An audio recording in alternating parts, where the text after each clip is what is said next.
Sınav kaygısı diye aslında bir şey yoktur. Genel kaygı problemi diye bir şey vardır. Birçoğu bunları sınav kaygısı sanıyor. Bazı yanlış sağlıkçıların bildirmesinde de tabii ki suç var. Halkı yanlış bilgilendiriyorlar. Aslında sınav kaygısı yoktur. Yani o çocukta sınav kaygısından önceki yıllarda bir kaygı oluşmuştur. O bir takım şeylerde vardır. Sınavda onun üstüne gelmiştir. Sınav kaygısı bu şekilde oluşmuştur. Ama incelediğimizde o çocuklarda başka kaygıların olduğunu da görebiliyoruz. Onun dediğim gibi uzmanlara gidilmesi lazım. Çocukta dikkat eksikliği, hiperaktivite çıkabilir, disleksi çıkabilir, gelişim geriliği çıkabilir veya dürtüsellik çıkabilir. Veya akran zorbalığından çocuk sıkıntı çekiyor olabilir. Ailede problemi olabilir. Öğretmen çok problemlidir. Çocuk okuldan soğumuştur, derslerden soğumuştur. Akran zorbalığı varsa öğrencilikte işte öğrenci içine girmek istemiyordur. Yani kaygı birçok şekilde çocukta barınıyordur. Şimdi öğrencilere planlı çalışsınlar. Yani tamamen işte makine gibi her gün çalışmak değil de yani kendilerine ara versinler, aktivite yapsınlar, dinlenme versinler.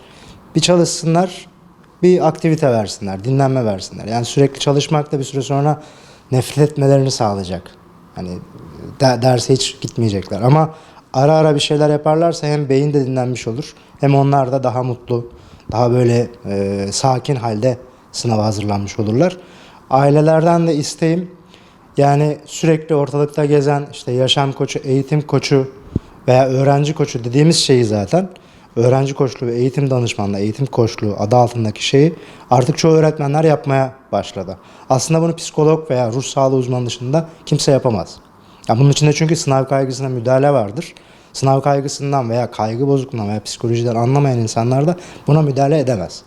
Yani tamamen o reklamdaki insanlara değil de gerçekten ruh sağlığı uzmanlarına gitmelerini öğreniyorum velilerden. Çocukları için biraz daha araştırmacı, biraz daha güvenilir insanlara gitsinler. Şimdi aileler çok fazla baskı yapmamalı. Yani çocuklara belli bir hani arkadaş gibi bir çerçevede yani veya bir psikolog eşliğinde aile zaten psikolog aileye anlatacaktır bunları. Hani böyle böyle yapın, şöyle şöyle yapın. Ya böyle bir program izlesinler ya da çocuk zaten yeterli düzeyde çalışıyorsa, sınav kaygısı vesairesi yoksa o çocuğa da hani çalıştığı zaman, defteri kapattığı zaman niye kapattın defteri, hala çalış, gün boyu çalış diye bir şey yapmasınlar. Sonuçta o insanız, makine değiliz. Dinlenecek, dışarı arkadaşlarıyla çıkacak, aktiviteler yapacak, kendine vakit de ayıracak. Hani 5 saat çalışıyorsa günde hafta sonunda bir şeyler yapacak. Hafta içi çalışıyorsa hafta sonu bir şeyler yapacak. Yani bir kölelik değil, bu sınava hazırlık sonuç olarak.